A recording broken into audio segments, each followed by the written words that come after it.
So the purple martins come from somewhere in Central America. And if you look right here, they come into the migration map. They come up into Florida and stuff in January, and then early February they come into like South Louisiana, which is where we are, right up in here. That's us. And then they go up here. They stay east of, what was it? East of the Rockies, huh? Yes, east of the Rockies. And so they go all the way up into May up there. And the cool thing is, whenever they come, they only mate and nest here in the United States. When they hang out in the Amazon or the rainforest, they're just hanging out. They're not having babies. They come here, and they only nest in man-made items. They do not make their own nest in a tree or in a bush or anywhere like that. So people, they rely on people to have housing out for them. And when they come and have their first eggs, then that purple martin will return the next year as a second-year bird, and that's when you'll know if it's a male or a female. Because when they're born, you don't know if they're male or female. Only when they come back as a second year do you know. And they come back to the exact nest they were born in. That's so cute. Yeah, it is amazing. And so people do this. What did they say some of the reasons for doing it was, Allie? Do you mean like some of the reasons people want them around? Yeah.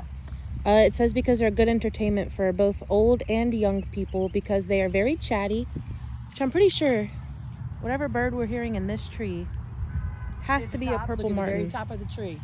No, up there. Oh, is he up there? You see it? The very top of the tree. Oh, right there. They're native songbirds, and they're the swallow family. They're very engaging. Right. And then once they take up residence, they return year after year. And they say it's a really cool way to welcome spring every year. So we're right here at North Park in Denham Springs, Louisiana. And the Purple Martin Conservation Initiative has partnered with North Park to put these houses out. And you can tell each one of the little gourds, or whatever these little houses are called, compartments, have a number, and they actually will track, because the bird's going to return to the very same one next year. And so if you look right there, Allie, you'll see the hand crank. And what you do, what she explained, we had a meeting last night for our ADK sorority, and we had a guest speaker that came and told us about this. But you crank the whole unit down, and then they look into the different ones, and they check the nest, how many eggs are in there, and they just see how the babies are doing. If there's anything that needs to be taken care of, like if a shell's on top of a shell, they've got to take that off. If anything's injured, or if there's any predator in there by chance, they'll get it out. Talk about how the mama bird feeds the babies. Oh yeah, so purple martins eat. You research that. They eat mid-flight, so they're aerial eaters. They eat like butterflies, grasshoppers, dragonflies, flies, beetles. The things that are flying through the air. And they eat like mid-flight like that. So when they come back to feed their children, they bring them the actual bug. And they put the bug or the insect in their mouth for them to eat. Even the little bitty baby ones. So that's another reason they can lower that down, because talk about the dragonfly in the baby's mouth. In one of the videos, they have a live feed. The National Purple Martin Conservation people have a live feed, and they had a mom that had put like a dragonfly in a little bitty, just born purple martin's mouth, and it was stuck. And the little bird was laying there, and the dragonfly was sticking out of her mouth. And she said people started having a fit on social media, and a few minutes later, you see a man come lower it, and you see him take the bird out, do something. We'll obviously get the insect out. He goes back and he places the little bird back in there, and she said it was like people, you could just not really hear people clapping, but you could just imagine everybody so happy. The people watching the live feed? Because it was terrible. It was so sad. But yeah, so people come about once a week or 10 days or so, and they check every nest. And there are plenty of these. There's schools around Baton Rouge that have these. And but North Park is just getting theirs. This is also the perfect location for the birds because of the water. Do you want to tell our viewers how they drink their water? From what I understand, they don't ever like go to the water and drink water like you would think a bird does. They fly, and then they just scoop up a little bit of water. So when you said they're aerial eaters, are also aerial drinkers. I guess. So like at a bird bath, they wouldn't sit and play in the water like a songbird. I understand, no. Okay. I'm not a purple martin expert, but I heard a lot about it last night. And at the LSU School of Veterinary Medicine open house this past Sunday, I met the lady, and she told me, you know, she'd be talking to us at our ADK meeting on Monday night.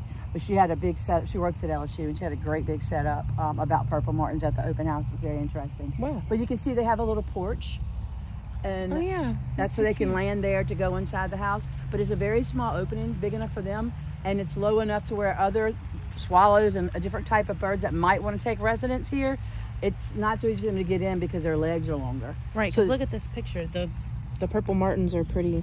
yeah, their narrow. layers are very short. Yeah. Yes. So.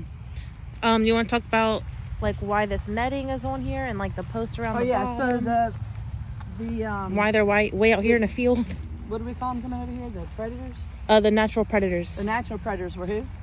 Raccoons, snakes, hawks, and owls. And around here, falcons, I would think as well. Probably. So Or they're this natural netting predators. stuff is so that the snakes or the raccoons just can't go up. Because snakes do go up poles. Mhm. They can't go up there and get to them.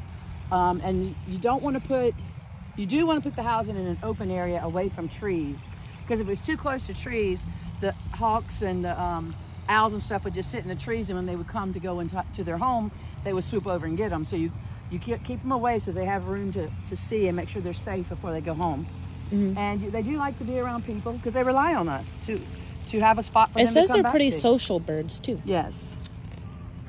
And That's what it would look like if they were here. yeah, that's what it would look like. Yeah.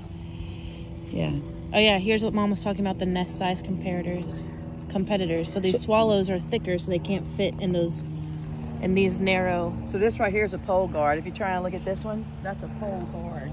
It's also called Pole a guard. predator baffle. They help prevent raccoons and snakes from climbing up. So they say keep them at least 8 inches, about 4 foot off the ground. That one's a little bit low, it looks like. You can see they'll get a snake in there. So we don't want that. So it's very interesting. I learned a lot. I didn't know a lot about purple martins, but it was very interesting to read about. Here. Extreme temperatures. I didn't read any of this. Oh, if it gets really cold or really wet, you have to help them a little bit, like bring them some food, stuff like that. Okay. And heating. Observation. Okay. It just tells you. Oh, so like we did see a little video of someone that was apparently something had happened and they didn't have enough insects in the air. So he went and bought crickets and he was throwing them up in the air, and the purple martins were catching them. Wow. Yeah, they were. Look, I don't know supplemental feed them. I don't know if anyone can see all the little bugs that are flying out as we walk. They have plenty of food here. There's so many little. They've also got where they're with the federal banding group, and they are starting to ban the purple martins, not ban them like say they can't come, but put a little tracking band so they do know that they are returning. Was that them? That could be, I guess. I guess they must come in at night. I guess they're just hanging out today. I wonder if they're in there. Oh look, that nest is moving. Which one? The one in the middle. See it? The wind's blowing. Oh, I thought it was just the one. It could be. I'm lying. It could be something in there. No, I'm lying. I thought it was just the one moving all by itself. Oh, look at the pretty bird over there. Oh, In South Louisiana. Isn't that beautiful? the crane. Wow, that's lovely. All right, well, that's all we know about purple martins. I'm sure a lot of you know a whole lot more, but we just wanted to share this with you because we're really proud of this little housing community here in Denham Springs, Louisiana. If you have anything that you'd like to comment or give us any experience you've had, it'd be great. Let me show you. My daughter's on the other side of the camera. Say hello. Hello. Thank you. Please like, subscribe. Thanks for watching, everyone. Please like, comment, and subscribe. Bye. That's what I was saying.